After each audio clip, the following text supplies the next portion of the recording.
6 out of 10. Recommended, but with caveats. I wanted to like this one way more than I did.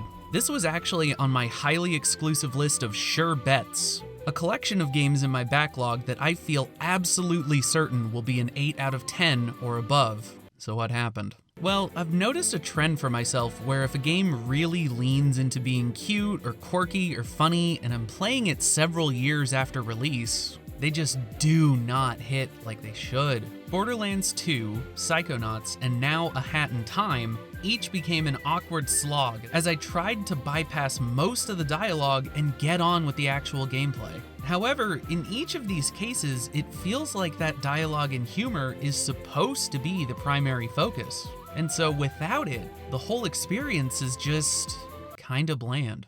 Like, the premise of each world is unique and interesting. It feels right at home with classic collectathons like Banjo-Kazooie and even Gex Enter the Gecko. The controls are fun, and there's a decent number of traversal options at your disposal, a la any 3D Mario game. But none of it feels like it really goes anywhere. I don't feel this game really ratcheted up the challenge in any meaningful way beyond the final level, nor do I feel the narrative really escalated in a way that would pull me in. Like, they took the idea from Super Mario Sunshine that each world needed a narrative through line, and then the team said, "Great, we're done. The game ships tomorrow."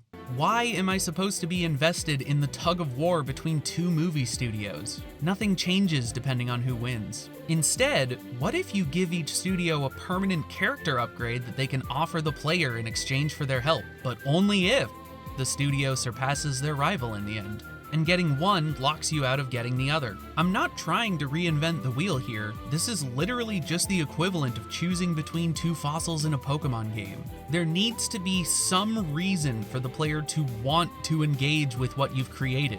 And the best games typically offer more than just narrative fulfillment. Why should I care if my character's been coerced into a bad contract? There's no drawback for me. I can leave this world at any time and I don't lose access to any abilities. Again, this is the kind of thing that's been established in gaming for decades. In Super Mario 64, I'm not motivated to get back Mario's missing hat because Mario might feel embarrassed without it. No, I as the player have a reason to get it back because without it, Mario takes double damage from any attack or hazard. I know I've really harped on the negatives, but that's just because I see a lot of missed potential here. And while this game is good, I think it could have been fantastic with just a few improvements.